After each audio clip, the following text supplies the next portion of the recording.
This, ladies and gentlemen, is football.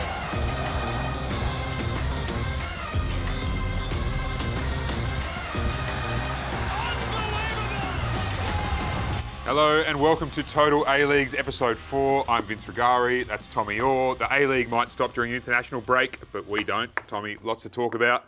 We'll get into the Socceroos obviously in a bit. Huge game on Thursday night against Saudi Arabia, but heaps happening in the A-League as well. We'll get to Bruno Fori frozen out at Melbourne Victory, the Mariners not going well, Juan Mata as well. There's a lot to talk about. I'm actually very much looking forward to that conversation. That's right. But we will start in the West. Perth Glory.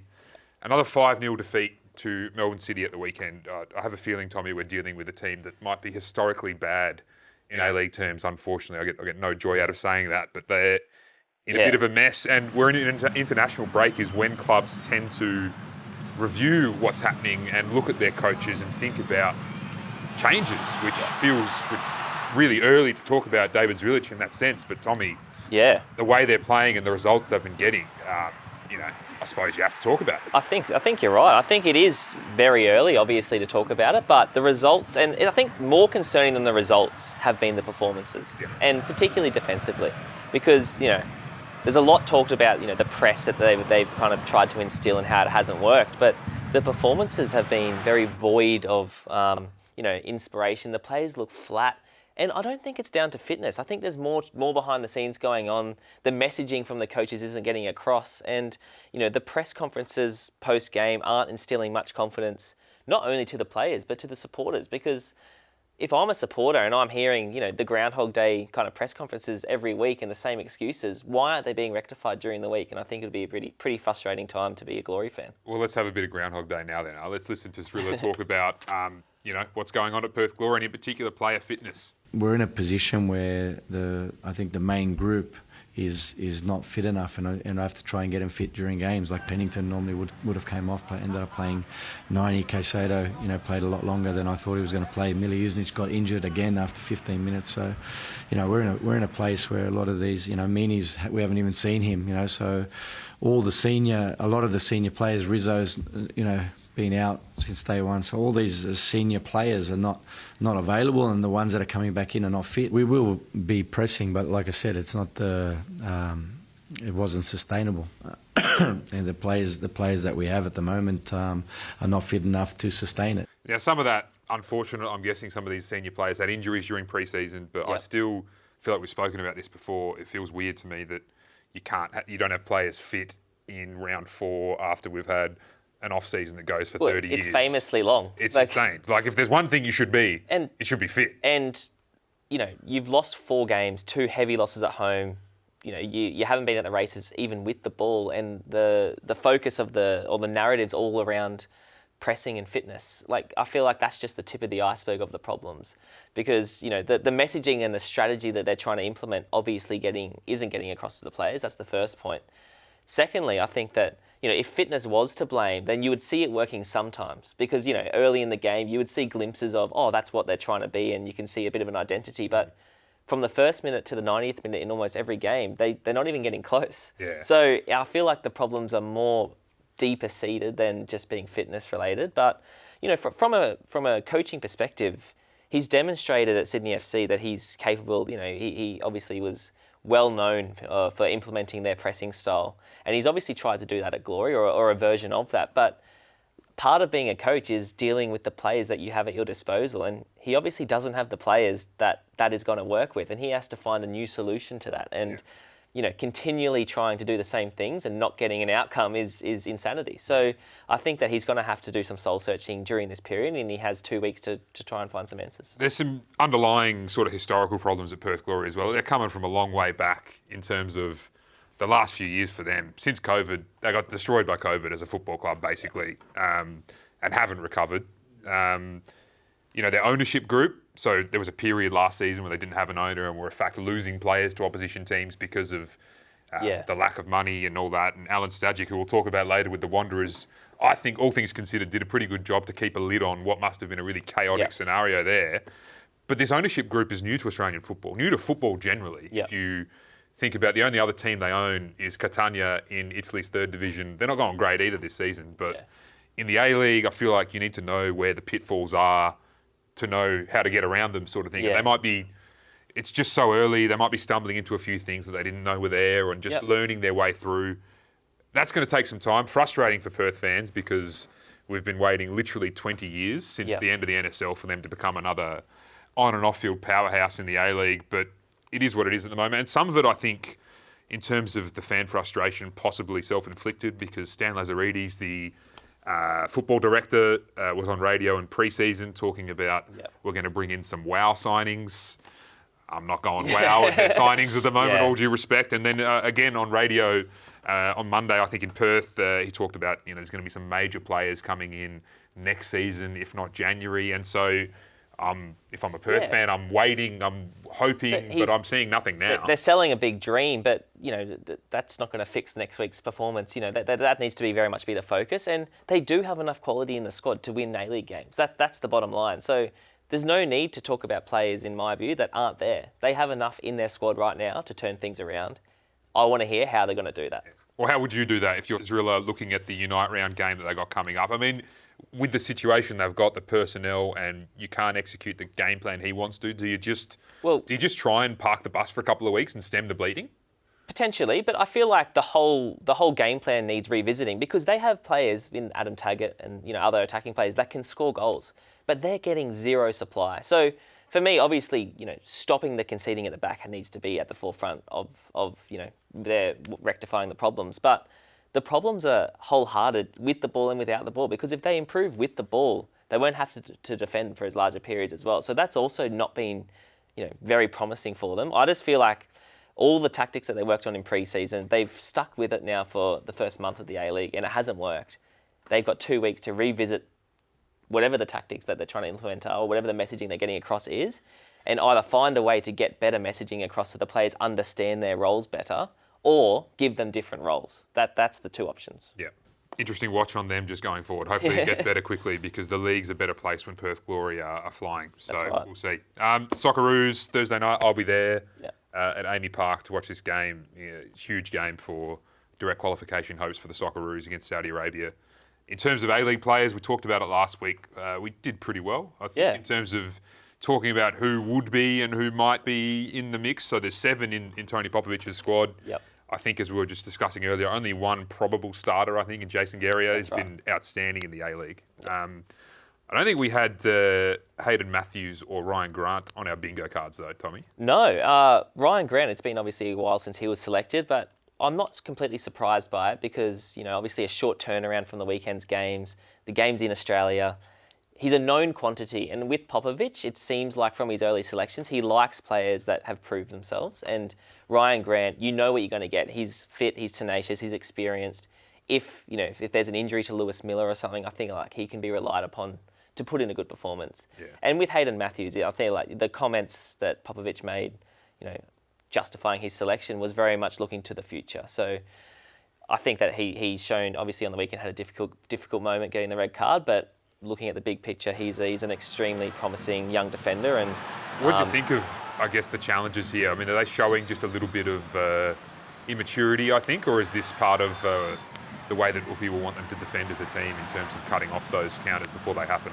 Yeah, well, Uffy likes to play the really high line defensively, and part of that is the centre-backs have to step in a long way and apply pressure. And for a young player, that's probably not a strategy that he's worked at too much in his career because it's a very aggressive kind of press. So, young players are going to make mistakes, and because he plays with such maturity, it's easy to forget he's so young, but that very much was an inexperienced mistake, and I'm sure he'll learn from it. Yeah.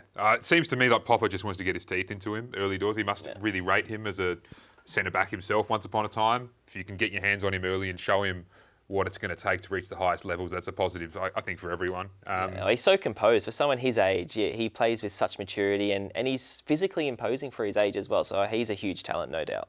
What do you think, what's good about bringing in A-League players, particularly for games at home? Like, I look at, in particular, Guerrier and Valupale, Melbourne Victory players, playing under a Socceroos coach who last season was coaching Melbourne Victory at the home of Melbourne Victory. There's a few synergy-type things there that you'd like to think they'll go into this game and be feeling good about themselves, the football they're playing, and where they're playing. That's right. And, this is the first squad that Popovic has had the opportunity to select A-League players who are match fit, and he didn't have that in the first squad. And he's proven that he's not going to hesitate to pick A-League players, and I think it's fantastic. And he's obviously, not many coaches know the A-League as well as Popovic. So for him to, choose these young players isn't that surprising, I think, but also because he knows what he's going to get from them. He also knows how fit some of these players are, and being fit and physically dominating is very much at the forefront of Popovic's game plans, and I feel like with these selections, he's very much put emphasis on that. Yeah. Velupile, I think some people might have raised an eyebrow when he got selected the first time around, but not anymore. He's been on fire in the A-League. He looks fantastic. Looks like a player who's really stepping up this season in all facets. I'm excited to see where he goes. A couple who didn't make the cut who were on our shortlist, Marin Jakalic from MacArthur FC. 4 goals, 2 assists. According to various metrics, the best player in the competition this season so far. Stiff? You think it's just going to a matter of consistency? If he keeps playing like this, he'll be there, surely. It's one of the most competitive positions in the Socceroos squad and most difficult to get into, because if you look at other players who missed out, the likes of Nestori Irankunda, Piscopo, there's a lot of players banging on the door for those roles to get into the Socceroos that also missed out. So for sure, he's hardly done by, and going further into the season, if he continues this form, I feel like it might be too much to ignore. But at the same time, in the current situation, we're only 1 month into the A-League, so it's not completely surprising. Yeah. Tip? I think the Socceroos will get the job done. I think, I think Mitch Duke will get his first goal for a while, and I think we'll, win at home comfortably. I'll take that. I'm looking forward to the game, but I'm also not, because it's so high stakes, and That's right. It's going to be an intense Thursday night, put it that way. Yep. So, up the Socceroos. Let's go to Western Sydney, Tommy.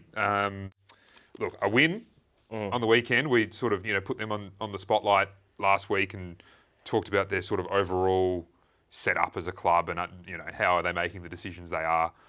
4-1 win at home over Newcastle, which is good. They finally got the monkey off their back in terms of winning at Combank Stadium, but Juan Mata coming off the bench for the last 6 minutes plus stoppage time after being subbed off at halftime the week before sort of raises more questions, I guess, about why he's there and the thought that went into his signing as well. And we got some interesting thoughts to listen to right now from Fahid Ben Kalfala, the former A-League star turned player agent who brought Juan Mata to the A-League. He's on the A-League Off-Air podcast with Daniel McBreen and Robbie Thompson. I think it's just insane.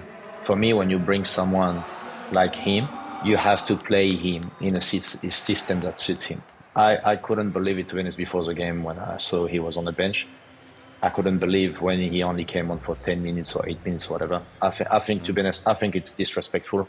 I hate it. I really, really hate it because it makes no sense to me. It's a good football discussion for me in terms of what do the Wanderers do with Mata, because we're weighing up, I guess, the demand for intensity and physicality and having a good engine in the A-League versus, another school of thought, which is if you have a player who thinks quicker than everyone else. That's right. Do you need to have those other qualities? That's right. And, it's difficult to have this discussion and not sound too critical of Alan Stajic, because Stajic did do a fantastic job on the weekend. His job is to put 11 players on the pitch to win the game of football, and they did that, and they had a very fantastic performance. So you got to give him a lot of credit. But I think if you look at the big picture, the way that the Wanderers are setting up, they're setting up similar to the way that the Mariners set up when Stajic was involved there, and similar to what he tried to instill at Perth.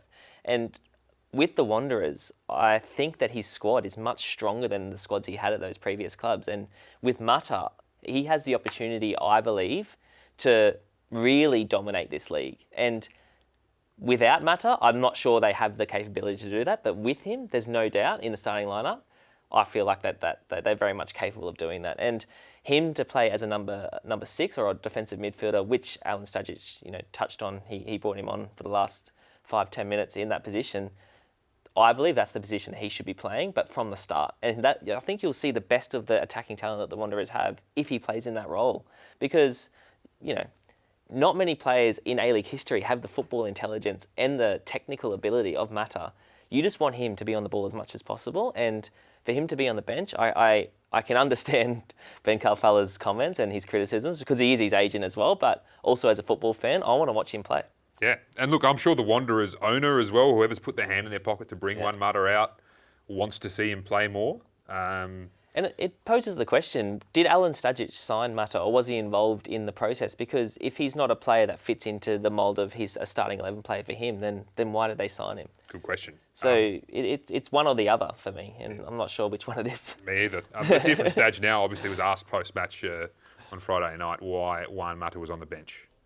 Yeah, look, it's just the balance of the team at the moment. We had 5 subs who all came on and contributed in different ways. So, it's not it's not the individual, it's whatever's needed for the team. And we didn't know what was going to be required before the match. And, we're still working out in some respects who's going to fit where at different times. And, we've trialled that during the week and it worked really well while I'm playing in that role. So it was good to see him come on in that position and add a little bit extra value for us in that holding midfield role. So a couple of things here for me. First of all, I love marquees. I think the A-League needs marquees to sort of cut through publicly in Australia. But the critical part of marquee player is player. The player needs to play. Yeah. You can't sign someone because they used to be good and having them on the bench produces good outcomes for your team off the field. If you're going to do that, you're not signing a marquee player. You're signing a mascot, and you may as well go sign Kim Kardashian.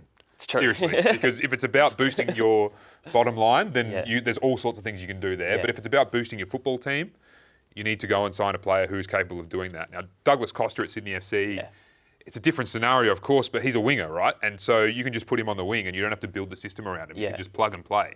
Someone like Mata seems to me, and it's fair to raise the question, how much was Stadge actually in love with this signing to begin with? Because it doesn't seem like he thought he was going to be a central part of the football he wanted to play or is going to play. They've signed him and they've thought, where can we put him? It sort of needs to be the other way around. Exactly.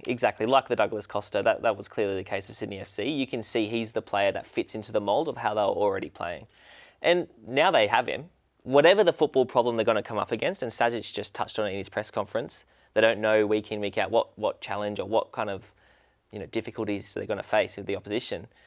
I can't think of a single football problem where Mata wouldn't be part of the solution. You've got the best technical player in the league. You want him to dictate and take pressure off your defenders, because defensively, I feel like the Wanderers have looked pretty vulnerable. Having a player that you can just give the ball to and he'll keep it, not only keep it, but probably manufacture or create an opening or create a chance, that's invaluable. There's not many players in the league that can do that. He just needs to put him in, I believe, and I think a lot of the problems they've kind of been had exposed over the last few weeks will go away. Here's the other side of it, which is interesting. So Stadge, obviously a good coach, not an idiot, right? Yeah. Juan Mata left Man United mid-2022. At the 2 clubs he subsequently played for, which were Galatasaray in Turkey and Vissel Kobe in Japan, he played 19 games at an average of 27 minutes per appearance. So he's barely played any football since he left the Premier League. And so were they wrong at Galatasaray to not play him? Were they wrong at Vissel Kobe to not play him? Or is Stadge actually seeing a player who has landed in his squad and thought, you're not in my starting lineup, mate? Which further begs the question, why'd they sign him? That's right. It's not blaming Alan Stajic for not playing Mata, because there's more to it potentially than what we know is happening, but what we can see. But with a player like him, you saw enough quality in the games where he has played to think that he should be involved. And Douglas Costa, you could also make a similar argument for him, because he didn't play much at the previous clubs, but he came, and in the Sydney derby, he was electric. With Mata, he's capable of doing the same thing. So I would like to see him play more minutes, but ultimately we'll see what happens. So someone who did have a stormer of a game for the Wanderers at the weekend was Nick Milanovich, scored a hat-trick, and he spoke afterwards as well about his ambitions to play for the national team. I don't know. Hopefully, I'm on the radar. I'd like to think so. But that'll come when I'm ready, and hopefully I can show the new coach that I'm up for it. And this year, hopefully, I can get into that squad. Yeah. Ever since I wasn't playing, I was a bench player at West United, and I was trying to get my feet. It was just one thing I always wanted to do was play for the Socceroos, even as a kid. Yeah. And I don't think I'm there yet, but it's definitely one of my future goals. Yeah. Further back in the line, I think, behind Jakalic and Piscopo, I think, Tommy. But scoring a hat-trick, you've got to be somewhere on the radar. No, right? and he's been maturing and growing and developing very quickly. And he doesn't lack confidence, as you can see, but in a good way, because he plays fearlessly. And the thing that's really impressive about him is he gets end product. He gets goals and assists. And there's not many young players in the A-League doing that. So if he continues on this trajectory, I've no doubt that in the future, the Socceroos will be a possibility for him. Yeah, he's got something. So I'm looking forward to seeing how he develops. Just quickly, Tommy, the Wanderers are obviously back next weekend. It's the derby, the centrepiece of Unite round. Everyone will be going there, including people who travel from interstate for the first time, probably wanting to experience their first Sydney derby. And they'll be keen to see Douglas Costa versus Juan Mata. Do you think we'll see it? Do you think the Wanderers are sitting back in this international break thinking about how do we put him into this team and make it work? Or are they going to come back for this game and think, well, we just won 4-1, we're not changing anything? Yeah, well, who knows what he'll decide, but with the stakes so high and with the Sydney FC being having such a strong start to the season in terms of their performances, I think we'll see Mata come off the bench, which, again, I would like to see the opposite and see him start, but I think Stadge will think the longer they can go into the game and be in the game and then bringing on Mata at the end, to try and maybe find a way to win the game, I think that's probably a more likely game plan. Yeah. Tommy, time for you to get on your soapbox a little bit, mate. So there was something that happened in the Sydney FC MacArthur game that you spotted and were not having. Yeah. Talk us through it. That's right. So, yeah, it's been a little bit of a graph of one for a while, but, handling in the box and people grabbing each other, as you can see in your picture there, Ryan Grant, and this is by no means me having a rant at the referee or at Ryan Grant, because in every game you almost see this across the world. But, grabbing in that kind of situation, I just think that it beggars belief that it's allowed to happen, because grabbing in one context when you're both competing for pole position off a corner is one thing, but once a player has established the advantage and got pole position, to then be able to wrestle a player out of position doing that is a foul. So it shouldn't take the player to fall over, and in this case, Tommy Uscock would have had a clear strike at goal, unopposed. But because Ryan Grant illegally held him back and he didn't fall over, they didn't receive a penalty. He shouldn't have to fall over in that situation for the referee to award a penalty, because that's just encouraging diving. If you want to stamp out diving, you need to punish fouls and not, incentivise diving like in that situation. And yeah, for me, it's obviously just a little bit of a flashpoint that I saw, but I see it a lot week in, week out, and it's something that I would like to see kind of culturally in football us focus on to try and eradicate, because I think it is a bit of a problem. I've never been in a VAR booth, but I'd imagine if you're in there, you're sitting there and there's a big red button that you push if you see something that you want to stop. Yeah. If you're in that booth, are you pushing the button for that? I would for that, because it's a clear strike at goal, and I can understand the reasons he wouldn't, but technically it's a foul. And if that happens anywhere else on the pitch, it's a foul. So why is it not a foul? That's simple as that. Maybe you should be a ref. Just saying. Hey, another thing that Fahid said on the A-League Off Air podcast is that we should have more former players in the VAR booth. Yeah. So I'm putting your name forward, whether you like it or not. Let's talk about the Mariners now, Tommy, one of your former clubs. In a bit of a pickle, I guess. The miracle club over the last few years, right? And the way they won their last two titles, pretty amazing when you consider the fact that for the second one, they had to rebuild after losing so many players, and they've lost so many players again. And they've gone through a little bit of ownership turmoil. Yep. Richard Peel stepped away, so it hasn't been the smoothest off-season at the Mariners. And then to lose 3-0 at home to Wellington Phoenix, I don't know. They started badly last season, and yet they came good. I just don't have the same feeling that that's going to happen this time. That's right. The performances in their first 4 or 5 games last season when they were losing were really encouraging, and they were really dominant and just weren't getting the results. But this year it hasn't been as convincing. And when you look at the players they lost the likes of Josh Nisbet, Dan Hall at the back, really important key players. To replace those players is going to take some time. But I just think also the players that they have, the likes of Brian Kaltak, who are playing, aren't producing.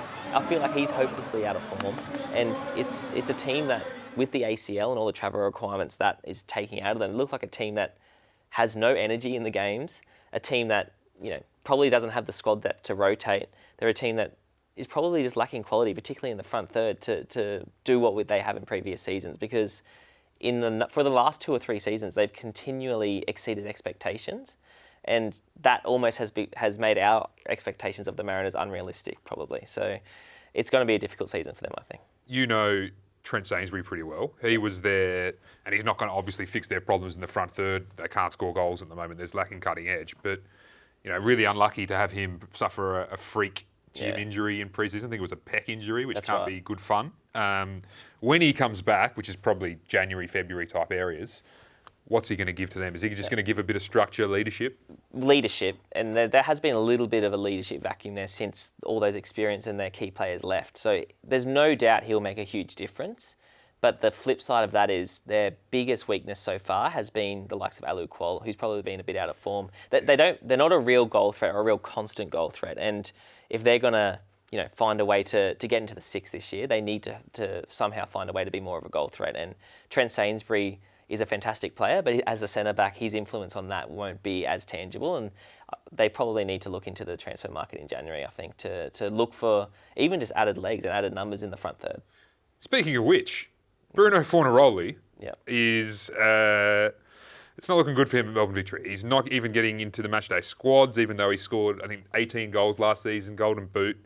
So the guy's he's getting old. Yeah. He's still got it, it seems to me. And yet Melbourne Victory, or Patrick Kisnorbo at least, can't or won't find room for him in his plans. Let's first listen to what PK had to say about another week and Bruno not in the squad. You know, in the day, players have decisions and, they can act the way they want. To be fair, he's been really good. He's been engaged. He's been working really hard. So, again, unfortunately he was left out sort of today. But it doesn't mean anything, it's just a game. Things change, in pre-season, we looked at a few things and then, Bruno started round one. So, things change in football very quickly. What do you think he got asked there, Bruno? Why he wasn't playing. I think. But no, I mean, Patrick Kisnorbo's comments, Well, he's got to say that, right? Because if someone gets injured today, tomorrow, and there's a reason to put Bruno in the team, you need to keep that relationship alive until the window opens and people can make decisions about what they're doing. But it doesn't seem like he's in the plans. Leaving him out of the matchday squad altogether, and you can say, is Bruno Fori the same player he was of the past? Maybe not, but I still think he's in the top couple of strikers in the league. And he's proven that as recently as last season, scoring 18 goals last season. So I think that I find it a little bit baffling because you've got this asset and, they're paying his wages. How is he not at least usable off the bench to win a game? And he might not be a Patrick Kisnorbo player and press from the front and be as mobile as the kind of player that Patrick Kisnorbo likes, but he's a fantastic player, and at least having him on the bench would be such an asset for them to bring off the bench. And you can also, on the side, say, look, going forward, you're not the kind of player that really fits into our plans, but you're a fantastic player. I'm going to use you. You need to be ready to play week in, week out. But longer term, if there's an opportunity for you to move on, you can do that. But at the same time, that's not a reason not to use him now. They've got this asset, so use him. Yeah. And it doesn't have to mean from the start, but for him to leave him out of the squad altogether is something I find a bit confusing. So we're going to talk about who should go for him in January if he decides to leave and Victory decide to let him go. But for me, let's not even have the conversation because the answer is the Mariners. I hadn't even thought about it before we started going. Yeah. He'd look sensational up front for them. Agree, and I think a lot of their problems would go away if he signed there. But every single club in the league would take him, I think. I think that's the reality. He's still a fantastic player, and if you look across the league, Melbourne City with their injuries, obviously a bit of history there, but Western Sydney Wanderers, Brisbane Roar, he wouldn't look out of place in any of those teams. Hopefully he gets back on the park somewhere soon.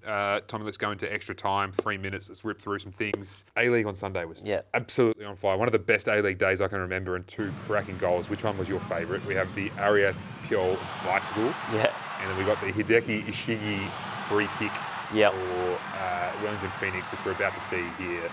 I think that bicycle, you don't see that too often. The free kick. You also don't see free kicks that have that elevation, a little bit higher, and that's skimming the roof of the net. It's that's true. A very, very satisfying free kick. I can't remember. It was probably one of the most hotly contested goals of the week, rounds I can remember. But I think the bicycle, that is a special goal that you just don't see as regularly because there's fantastic free kicks scored all around the world every week, but I don't think you'll see a better goal than that bicycle in the world from the weekend. So that was a special goal and something that, in that moment of the game too, such an important moment of the game, turned the game really. So for me, that was something I haven't seen too much of and a memorable goal for sure. This also turned this game, the VAR non-decision, or the referee non-decision, Ryan Kiddo on Abel Wallerty. So the referee here is Daniel Elder, the VAR is Alex King.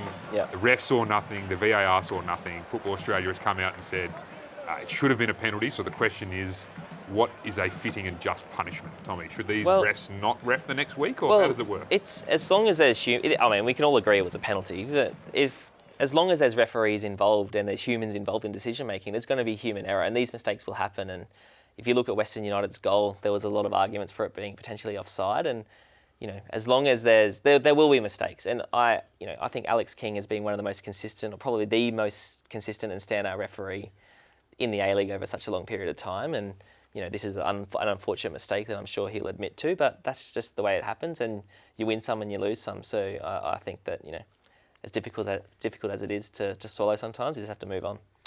Alex Robertson has made himself not available for Socceroos selection in this window, even though he's tearing it up for Cardiff City in the Championship. How do you feel about that, and should Tony Popovich leave the door open should he decide to make himself available? Yeah, well, picking and choosing for the national team, that's just not the way it works. And, it's disappointing to see him make that decision. I'm sure he has his own personal reasons for it, but it is what it is, so we move on. Is it too early to get excited by Tiago Quintal, who came off the bench for his A-League debut for Sydney FC on the weekend? Portuguese-Italian. I'm calling him the Petersham Pele as a result of that. I like to look at this kid, Tommy. Yeah, he's very left-footed, which is something I can relate to, but I really like him too. He's so positive. Tax players with speed, which I love to see, and can't wait to see more of him. I really, really like him. Careful of wanting to ride young players too early and get too excited about them, but sometimes it's difficult to rein yourself in, to be honest, when you see kids like this emerge from nowhere. That's it, Tommy. We're at the end of extra time, at the end of another episode of Toto A-Leagues. We'll be back next week as well. We've got Unite Round to look forward to, and a Socceroos game to reflect on a little bit. Looking forward to seeing you here again next week for that, Tommy, and you too. Thanks for watching. We'll see you next week.